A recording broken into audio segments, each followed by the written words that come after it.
Estou aqui hoje para gravar com vocês o PE de Química da primeira série militar, no caso, o PE de teste do primeiro trimestre. Meu nome é Bruno, vamos lá. Número 1. A curiosidade natural do ser humano o leva a explorar o ambiente que o cerca, observando, analisando, realizando experimentações e procurando o porquê das coisas. Nesta atividade explorada e investigativa, ele observa para conhecer melhor a natureza. Classifique, nas situações cotidianas citadas a seguir, quais envolvem fenômenos físicos e quais envolvem fenômenos químicos. Gente, a principal diferença entre fenômeno químico e físico é que o fenômeno químico ocorre transformação. Eu tenho uma coisa e ela deixa de ser aquilo, se transformando em outra coisa. Enquanto o fenômeno químico, eu tenho mudança apenas de aspectos físicos, né? O material continua sendo o mesmo. O primeiro é o seguinte: água fervendo para fazer café. Gente, a água fervendo, ela continua sendo água. Então, nós temos o fenômeno físico. Segundo, queima do etanol no motor de um carro. Toda queima, né, no caso do etanol, o etanol se converte em gás carbônico, gera energia. Então, se ele se transformou em outra coisa, é um fenômeno químico. Terceiro, funcionamento de um aspirador de pó. Qual é a função do aspirador de pó? Ele apenas suga as poeiras. Então, ou seja, a poeira continua sendo poeira. Em nenhum momento ele converte essa poeira em outra coisa. Então, é físico. O quarto, gordura sendo removida com detergente. Químico. No caso, acontece ali uma reação entre a gordura e detergente com que faz com que tenha aquelas bolhas, que seria o sabão. E o último, secagem de roupa no varal. Bem, se eu estou secando uma roupa no varal, a minha roupa está úmida e ela secou. Quando tem uma secagem de roupa, é porque aquela água líquida ali passou de líquido para gasoso. Mas a água continua sendo água. Então também é físico. Então nós temos físico, químico, físico, químico e físico. Seria letra B. Foi? Segunda questão. Assinale a opção em que todos os exemplos são espécies químicas compostas.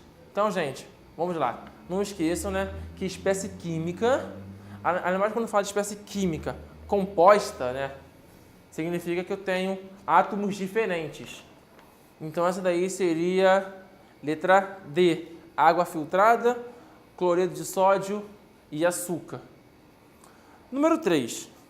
Em qual dos eventos mencionados abaixo não ocorre transformação química? Então, gente, ele quer aquela que não acontece transformação. Ó, letra A. Emissão de luz por um vagalume. Químico. Fabricação de vinho a partir da uva. Se eu transformo uva em vinho, é químico.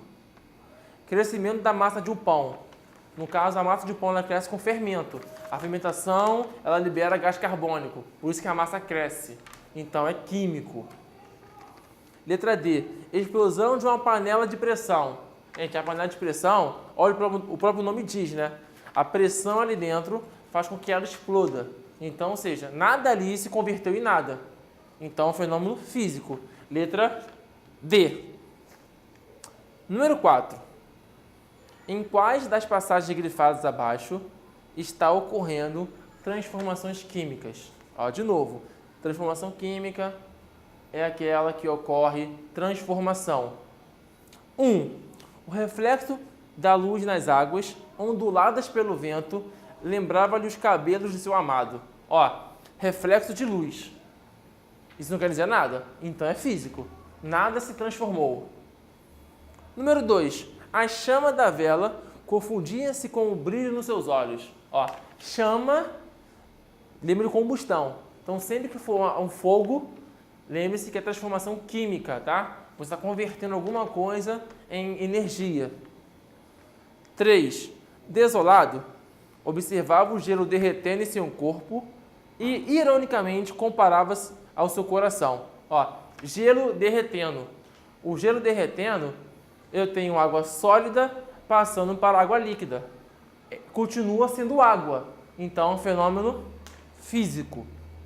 E o quarto, com o passar dos tempos, começou a sentir-se como uma velha tesoura enferrujando no fundo da gaveta.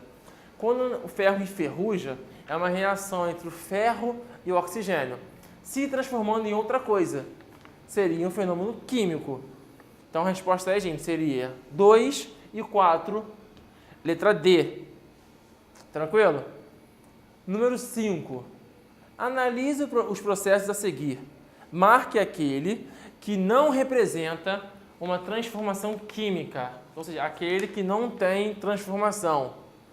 Primeiro, oxidação de ferramenta. O termo oxidação pode ser comparado à ferrugem, tá? Quando a gente fala que o ferro oxidou, é que o ferro virou ferrugem, tá? Então, ou seja, a letra A, ele é químico.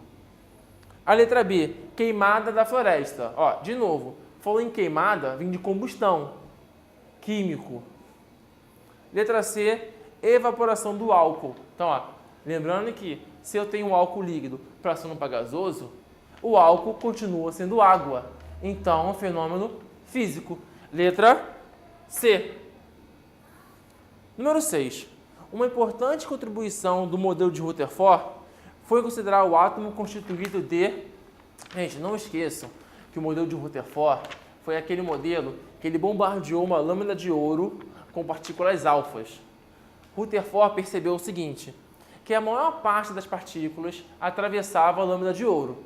Significa que o átomo tinha grandes espaços vazios. Só que ele também percebeu que uma pequena parte se chocava com uma parte muito densa, uma pequena parte se chocava com algo muito denso e a radiação voltava para ele. Foi quando ele percebeu que o núcleo do átomo era muito pequeno em um espaço muito grande e que esse núcleo é positivo. Então seria letra E. Número 6, letra E. Foi aí? Então, ó, número 7 está o seguinte. O átomo é constituído por 17 prótons, 18 nêutrons e 17 elétrons. Apresenta, respectivamente, número atômico e massa igual a... Gente, vamos lá. Número atômico sempre é igual a número de prótons. Se eu tenho 17 prótons, automaticamente o número atômico é 17. Foi? E a massa de um átomo é composta por número atômico mais nêutrons. Então, a massa do átomo é o número atômico, que é 17, mais o número de nêutrons, que é 18. 17 mais 18 dá 35. Então, a resposta, número atômico 17, número de massa 35. Letra D. Número 8.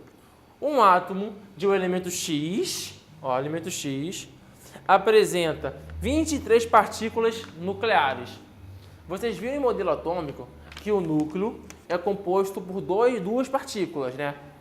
Eu tenho os prótons, tem cargas positivas, e temos o nêutron. Se eu tenho 23 partículas dentro do meu núcleo, onde 12 possui carga elétrica igual a zero, significa que eu tenho 12 nêutrons. Mas se eu tenho 23 partículas nucleares e meu núcleo é formado por prótons e nêutrons, eu tenho automaticamente 11 prótons. 11 mais 12, 23. Carga elétrica igual a zero. Se ele me fala que um átomo tem carga elétrica igual a zero, ou neutro, é porque o número de prótons é igual ao número de elétrons. Então, se eu tenho 11 prótons, automaticamente eu tenho 11 elétrons. Então, seria letra D. Foi? No número 9, temos o seguinte. A tabela seguinte fornece o número de prótons e o número de nêutrons existentes no núcleo de vários átomos. Então, eu tenho átomo A, B, C e D. Número de prótons e nêutrons. Pergunta dele. Considerando os dados dessa tabela, primeiro, o átomo isótopo de A. Quando eu falo que o átomo é isótopo de A, porque tem o mesmo número de prótons. Se A tem aqui 34 prótons, qual deles também tem 34? Eu tenho que ter um D. Então, eu sei que o D é isótopo de A. Só que eu tenho uma segunda pergunta. E o átomo que tem o mesmo número de massa de A? Eu não tenho aqui o valor de massa, mas eu tenho o número de prótons, que é igual a número atômico, e tenho o nêutron. Sabemos que a massa é número atômico mais nêutrons. Então, de A tem a massa 79, que é número atômico mais nêutron, B, 79, C, 75 e D, 78. Se ele quer um que tem a mesma massa de A, eu tenho aqui ó, que A e B possuem a mesma massa. Então, quem é isótopo de A? D. Qual tem a mesma massa de A? B. Então, seria seria D e B. Letra A. E a última questão, nós temos: qual é a representação correta de um átomo X que é isótopo do cobre e isóbaro do zinco? Olha aqui, quando eu falo átomos isótopos, tem o mesmo número de prótons.